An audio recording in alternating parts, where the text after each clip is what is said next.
Olá, meus queridos, como estão? Hoje nós vamos ter um tema de muita relevância. Essa relevância é uma relevância que vai de encontro aos interesses pessoais, creio que da maioria, né? Então, o tema de hoje é como lidar com nossas emoções, não é mesmo? E dentro dessa temática, nós vamos abordar o quê? As pessoas têm dificuldade de lidar com as emoções. Elas não sabem o que fazer quando chega a emoção. O que elas fazem nesse momento onde elas têm um desespero, uma depressão, uma tristeza profunda, uma emoção muito intensa? Ou uma emoção que é do cotidiano delas que elas não sabem como resolver? Uma sensação, uma emoção, um sentimento. O que fazer com tudo isso? Ok.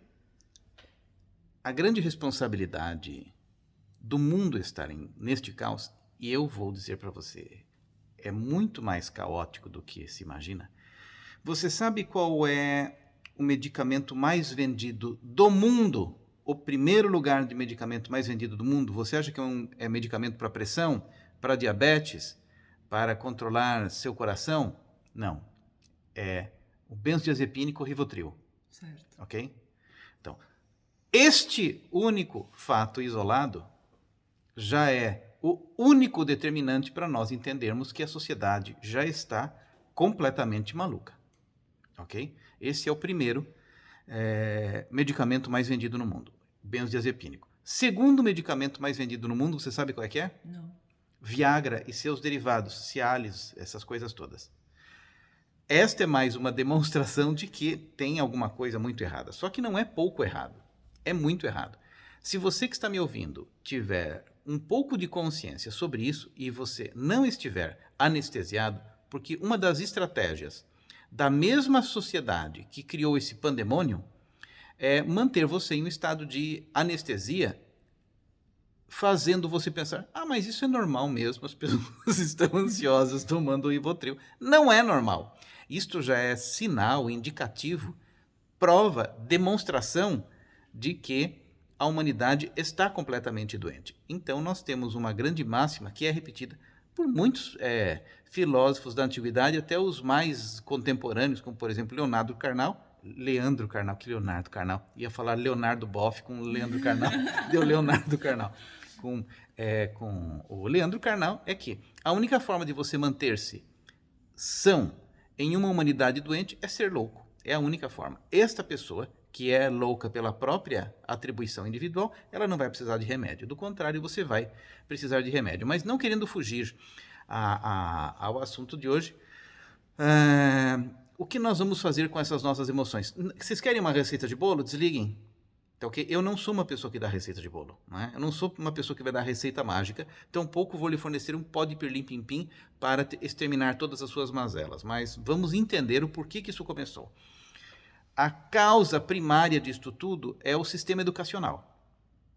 É a causa primária disso tudo, porque no sistema educacional você mal e porcamente aprendeu as matérias. Você aprendeu as matérias de seu sistema educacional não orientado para o desenvolvimento do seu conhecimento, mas para você passar nas provas e depois passar nos exames vestibulares. Sim. O que isso por si só já é uma catástrofe. Para você entender isso, basta você analisar a biografia de grandes líderes, de grandes expoentes, de ganhadores de prêmio Nobel e ver se eles estavam atrelados a esta competição por nota. Basta isso. Um dia que você quiser usar algum tempinho da sua semi-inútil vida para fazer alguma coisa que presta, leia a biografia do casal Curie, do Einstein, de Oppenheimer, de, sei lá, de matemáticos famosos, Luc Montagnier, de qualquer um aí, ganhador de prêmio Nobel, e você vai ver se eles estavam preocupados com nota. Eles nunca fizeram parte de nenhum rebanho. Quem está preocupado com nota é quem está ali disputando com o rebanho, quem vai ter a primeira cabeça cortada lá na frente. É isso que acontece, não é mesmo? Então o nosso sistema educacional é absolutamente falido. Nós temos a formação de médicos que vão cuidar da nossa saúde, pessoas que são psicopatas. Basta você analisar, por exemplo, um pouquinho na história, não precisa voltar muito, que esses calouros de universidade que fazem esses bullying hediondos, não é mesmo? Só para você ter uma ideia, na Universidade de São Paulo, aqui na USP, há alguns anos atrás, teve um calouro da cadeira de medicina que morreu pelo trote. Passaram piche no corpo dele. Alunos, os veteranos da medicina passaram piche no corpo dele. Aí ele caiu numa piscina, bateu a cabeça e morreu. Isto é o nosso sistema que nós chamamos de educacional. Este é a formação daquela pessoa que você elegeu socialmente para cuidar da sua saúde amanhã. É o fim. Então, se as pessoas acharem que isso é normal, eu não sou desse mundo. Então, isto é o fim. Isso já passou do fim. Isso chegou no fim, ultrapassou o fim, chegou no campo da bizarrice, e é isto que as pessoas ainda estão achando de normal, porque faz parte da norma doente estabelecida pela sociedade. Então, resumindo tudo isso, com um pequeno preâmbulo, a sociedade dispõe de todos os recursos para você ser uma pessoa idiotizada, bestializada. Ela dispõe de todos esses recursos. E se você embarca na absorção de todos esses recursos que a sociedade dispôs para você, você vai ser um idiota funcional, né? Então, é natural que você, nesta condição de idiotice funcional, não saiba o que fazer com a sua emoção, porque, via de regra, nós não aprendemos inteligência emocional em nenhuma cadeira do campo acadêmico. Desde a pré-escola até o seu pós-doutorado, você não aprendeu uma coisa chamada inteligência emocional. Você sabe fazer até, sei lá, cossenos, e você sabe fazer cálculo diferencial, você sabe fazer integrada, derivada, você sabe fazer tudo isso aí, se você é de uma cadeira exata. Mas você não sabe controlar uma raiva e um ciúme. Isso está muito estranho. É muito estranho. E as pessoas estão tão anestesiadas que elas não param para se questionar isso, porque isso é normal, todo mundo tem, logo se eu tenho, eu estou normal.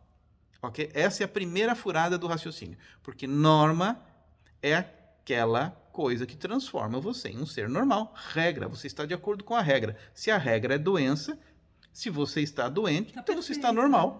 Ok? E as pessoas estão engolindo isso o tempo todo. Isso se chama burrice funcional, que faz parte de um dos pacotes da normose. É um plugin da normose. É a sua burrice funcional. É assim, as pessoas não pensam.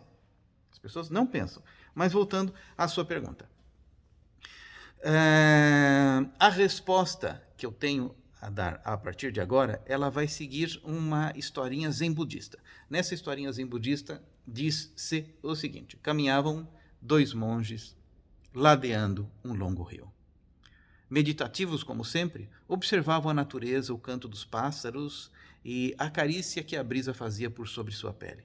Eis que, de repente, naquele silêncio que estava acontecendo entre os dois, ouviram, nas margens do rio, um pequeno escorpião que dizia: "Me ajude, me ajude, me ajude!" Foi então que um dos monges, olhando para o lado, avistou aquele escorpião vermelho, grandão, com aquelas bolsas de veneno quase que explodindo em sua cauda, e falou assim: "Pequeno escorpião, o que você quer? Eu preciso que você me ajude, porque estou querendo atravessar do outro lado, da outra margem do rio aqui, mas eu não sei nadar. E se eu for tentar atravessar esse rio, eu vou me afogar, porque não tem como." Ele falou: "Não tem problema. Escorpião, eu vou te ajudar." Então, aquele monge arregaçou um pouco de sua túnica, colocou o escorpião em sua mão direita e estava lá com a outra mão segurando a sua túnica e a mão direita levando pacientemente o escorpião do outro lado, driblando as correntezas daquele rio. Num determinado momento, quando ele estava exatamente no meio daquele trajeto, o escorpião vai e aferroou a mão do monge que estava ajudando a travessia daquele próprio escorpião. Um determinado momento, o amigo que esperava na margem falou assim: "Joga esse escorpião safado aí, ele te picou a mão, joga esse cabra da peste aí", porque era escorpião nordestino. "Joga esse cabra safado aí nesse rio." E aí aconteceu o seguinte: calmamente, o monge, com a mão incandescente de dor, deixou-o na outra margem e voltou calmamente de encontro ao seu amigo para a continuidade da sua trajetória. Então, o monge que esperava na margem falou assim: "Por que você não jogou aquele escorpião safado na água?" aquele escorpião te picou a mão. E o monge pacientemente disse, não teria como. Simplesmente o escorpião agiu de acordo com a sua natureza. E eu com a minha. Ok? Se você não entendeu essa história, você tem algum problema. Mas dando continuidade, é o seguinte. Agir de acordo com a natureza individual é o que permite a conexão com o self. Esta conexão com o self permite com que você esteja no fluxo da correnteza da vida. Uma emoção negativa produz sofrimento. E existe uma diferença muito grande entre sofrimento e dor. Certo. A dor é um processo momentâneo. Ela é inerente à espécie e à natureza no plano que nós vivemos. Então é natural que você sinta dor. O sofrimento é uma opção da consciência. Essa opção existe por uma falta de opção, que nós não sabemos o que fazer. É natural que você sinta uma dor física quando você pisou num prego, mas se você tratar adequadamente, você impede com que aquilo se infeccione e se transforme num grande problema no futuro e você tenha que amputar o seu pé. Então, a dor é uma coisa, o sofrimento decorrente é uma opção. Geralmente, por ignorância, nós fazemos as piores opções. Então, o que nós podemos fazer no plano humano, na esfera humana, é termos uma opção de não sofrer. Então, como que isto acontece? Vem uma emoção. Qual é a pior coisa que você pode fazer com ela? Bloquear. Certo. Esta é a pior coisa. Porque o bloqueio de uma emoção a canceriza dentro de você. Então, você tem uma emoção para ser exposta.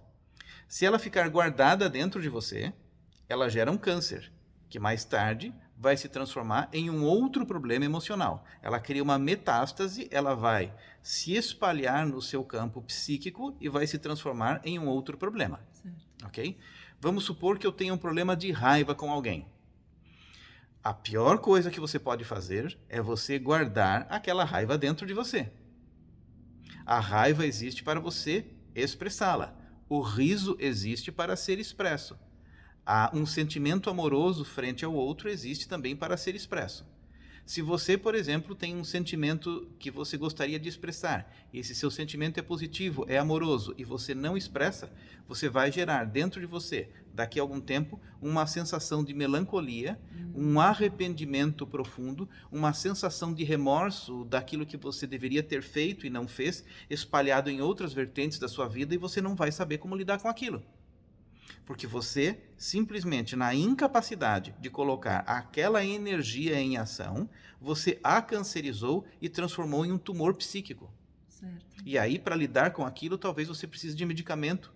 Você precise de intervenção psiquiátrica. Talvez, porque vai gerar uma depressão, vai gerar uma angústia, vai gerar uma ansiedade, que você não vai saber o que fazer com aquilo ali, e aquilo vai se projetar como uma metástase em outras esferas do seu corpo. De modo que em um determinado momento você fala assim, não, mas agora eu tenho uma depressão que não tem nada a ver com aquele fato. Sim, mas isso é uma metástase emocional. O problema primário, que foi, por exemplo, uma falta de expressão daquilo que você gostaria de fazer e sentir com aquele seu sentimento, você colocou uma torneirinha, e essa torneirinha vem da mente. Por que que a mente coloca essa torneirinha? Por que que ela regula a expressão emocional? Por um medo. Medo de sofrer. Então, a mente, que mente o tempo todo, ela diz assim, não, se você declarar tudo aquilo que você sente, você estará se abrindo muito, e se abrindo muito, você começará a sentir isto e aquilo, e esta pessoa te controlará, ou você perderá o seu controle e você vai sofrer. Então, toda decisão baseada em medo, culpa e raiva, sempre cria uma cancerização emocional. Sempre você vai estar colocando aquela energia em um saco psíquico dentro de você, aquilo vai se putrefazer e se manifestar pior em alguma outra esfera da sua vida. Então, a melhor coisa a se fazer, aliás, não é a melhor, é a única coisa a se fazer, é o indivíduo aprender terminalmente a agir de acordo com a sua natureza. Se ele é raivoso, seja raivoso. Nesta expressão, com muita consciência, ele encontrará a raiva primária e aquilo se transformará em compaixão. Mas no caso da raiva, então, Até chegaria a agredir uma pessoa? Como que faz isso? Quando alguém está neste estado de necessidade de agredir alguém, é porque ele já tem muita raiva dentro do Tá. seu interior, que ele já guardou por décadas, talvez, raivas em diversos capítulos de sua vida, e agora a expressão dessa raiva vai ser de uma forma muito desarmônica. Então, quando ele já está no nível de patologia grave desta forma, eu sugiro que você procure um terapeuta consciente para conduzir você a um processo de externalização sadia desta raiva. Certo. Porque a raiva não vai sair através de processos delicados. Porque raiva é raiva, amor é amor, ódio é ódio. As coisas são como são. Então, no caso, uma terapia com um psicólogo, uma terapia de conversa não resolveria no caso da raiva. Existem outras abordagens psicoterapêuticas, reichianas, por exemplo, que elas envolvem a dissolução das coraças, onde esta sensação já está mais introjetada no corpo humano. Então, abordagens psicológicas ou abordagens terapêuticas que envolvem terapias corporais acabam sendo muito mais efetivas nestes casos. E aí vai precisar também depender que você precisa ter um terapeuta que já tenha resolvido aquilo nele. Lógico. Pois um terapeuta que não resolveu aquilo nele, ele vai ter uma tendência a projetar a sua própria sombra das suas experiências malfadadas da sua própria condição humana no seu paciente. Então, este não será um terapeuta, vai ser um conselheiro, e é completamente diferente de terapeuta e conselheiro. Aí, no caso da pessoa estar no início do problema, uma raiva nova, né? Fácil, é fácil. Ela teria que expressar isso como? Falando que ela Chega tá para o sentindo? próprio indivíduo e tem a forma de comunicação correta. A forma de comunicação correta não é atacando o outro, é falando como ele se sentiu. Ok. Por exemplo, estou com uma raiva muito grande de você. Uma coisa é dizer assim, você é isso, você é aquilo, você faz isso, você faz aquilo. Eu não tenho o direito de falar sobre o outro, porque isso é julgamento. Ninguém tem esse direito, mas nós temos o dever de falar como nós estamos nos sentindo. Fala assim, eu estou me sentindo magoado, eu estou me sentindo triste, eu estou me sentindo atacado, eu estou me sentindo assim, assim, assim, a partir do momento que você fez isso. Diminuído, etc. Então nós temos o dever de mostrar o que nós estamos sentindo. Mas nós não podemos, por um princípio ético, de apontar algum defeito do outro. Isto nós não podemos, mas nós temos o dever de falarmos como nós estamos nos sentindo. E quando, no caso, o objeto da raiva, o ser que você está sentindo, é uma criança ou um idoso que não tem condição de ouvir aquela expressão? Você deve assumir para você mesmo aquela raiva, aí você soca a almofadinha, você chuta o barranco, você sai correndo e expressa aquela raiva de alguma forma.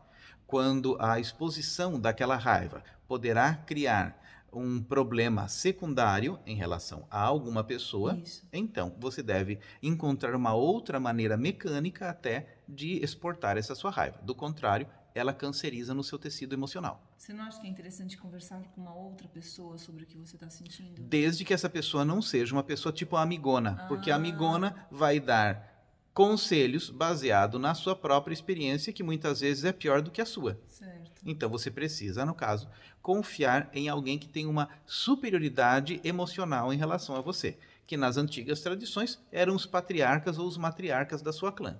Certo. E isto, hoje em dia, é praticamente algo em desuso. Então, a expressão emocional é uma das coisas mais importantes que nós temos, porque, como nós falamos, a pior coisa é você usar a mente para tentar controlar. Estou sentindo isso, isto é da minha natureza, eu quero fazer. Essa expressão é natural, ela vem do coração.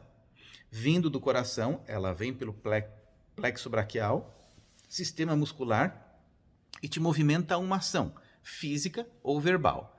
Se aquele impulso natural ele é bloqueado pela sua mente, ele retorna, vai para o seu neocórtex pré-frontal, que é essa parte da frente aqui do cérebro, com uma negativa do seu impulso natural, e isso vai produzir uma cancerização psíquica. Amanhã você vai estar sofrendo de um outro distúrbio e você não sabe por quê. Ou aquilo que é pior ainda, você, ao fazer isso, você criou uma barreira psíquica. Tipo, eu não sofri, eu me isolei daquele problema. Mas também você ficou insensível. Entendi. Ok? Porque toda barreira que você cria para evitar o mal, você impedirá o bem de entrar também, porque a barreira é a mesma. A barreira chama-se anestesia. Se eu anestesio, por exemplo, esta minha mão para ela não sentir dor frente a um espinho que penetrou o meu dedo, eu também não terei a sensibilidade de sentir a pétala de uma flor. Então a anestesia, ela serve para os dois lados. E via de regra, os seres humanos, não sabendo lidar com uma emoção, eles dão um comando mental que anestesia o corpo, anestesia o campo psíquico. Aí você vai ver mulheres com problemas de orgasmo, mulheres com problemas, homens com falta de sensibilidade nas coisas, né? Mulheres que têm muitos problemas emocionais porque elas não puderam demonstrar a sua afetividade simplesmente por um outro medo secundário. Então, no fundo, o problema primal do ser humano é que ele não sabe o que fazer com as três emoções básicas que permeiam o campo psíquico, que é culpa, medo e raiva. Ele sente culpa por estar fazendo alguma coisa que ele considera ilícito, portanto ele não faz e deixa de agir com a sua própria natureza. Ele sente medo de sofrer novamente, então ele trava a sua emoção, criando uma contenção emocional, e ele vai provocar uma série de anestesias depois, e ele contém a sua raiva, porque aquilo não é bonito de se mostrar. Se eu mostrar ou demonstrar a minha raiva, eu estarei expondo a minha sombra e me tornarei vulnerável também. Então volta no medo. Então medo, culpa e raiva são as três energias primárias que juntas formam todo o caldo do problema da expressão humana. Então, o que o indivíduo deve fazer? Do ponto de vista tântrico, encarar a emoção. A emoção vem, eu tenho que observar ela de frente. Se for uma emoção que tem algo ligado ao crescimento e positividade, expresse-a. Você está sentindo para isso. Se você não expressá-la, você a canceriza no seu sistema psíquico. Você vai desenvolver mais patogenias. Patogenia não, patologia. Patogenia é outra coisa. E se for uma emoção ruim? Se for uma emoção ruim e for possível de você manifestar ela em relação a alguém, diga claramente, eu me sinto assim, assim, assim, assim, assado. E não apontando o outro, porque o outro não é o objeto em questão. Quando você coloca em você o foco, o eixo da sua percepção, você coloca essa sua energia da raiva para fora sem agredir premeditadamente, sem agredir o outro, e a situação se dissolve, né? Se dissolve com consciência. Toda dissolução, toda situação emocional é dissolvida com consciência e com ação. No caso de uma emoção ou um problema que não possa ser expresso, existe alguma outra saída, como, por exemplo, entregar para o seu eu superior? Sim. Há um processo mais sofisticado que as pessoas não sabem nem o que é eu superior. Ok. As pessoas não têm essa noção, perderam a noção da identidade de Deus. Quando se fala Deus, ela lembra de religião. E aí complicou tudo, porque Deus nunca teve nada a ver com a religião. Religião não sequestrou Deus, porque Deus é insequestrável. Mas a religião blefou que ela tem Deus. Ok. Né? Então, não vamos falar de Deus hoje. Então, nós entendemos que esse processo aqui ao qual nós estamos falando, como lidar com as suas emoções, é encarar de frente, expressar as suas emoções. Porque se a sua decisão é fundamentada no medo, você só estará colocando um dinamite na frente da sua caminhada. Você estará adiando a explosão de uma dinamite que em um determinado momento você terá que lidar com a sua própria natureza individual. Ok? Detalhe, alguém te ensinou isso na sua escolinha? Você fez isso, talvez alguma pessoa que está aqui fez a escolinha mais cara do mundo. Alguém ensinou? Não, porque isso se chama falência do sistema educacional, que não ensinou nunca para você alguma coisa elementar chamado inteligência emocional. Ninguém te ensinou isso. Não ensinou porque não sabiam? Essa é matéria e assunto para um outro vídeo. Mais alguma coisa? Não, por hoje acho que é isso. É isso, meus queridos. Aproveitem o domingo. Quando você assistir este vídeo, já vai ser à noite. Aproveite-o. Ele é de bastante relevância para a sua vida. E talvez ajude você em uma série de coisas. Eu tenho alguns avisos para dar. Se você não é inscrito neste canal e gostou do conteúdo, se inscreva. Se você ouviu este vídeo e viu que ele é proveitoso, dê um like. E é isso. E até o futuro breve.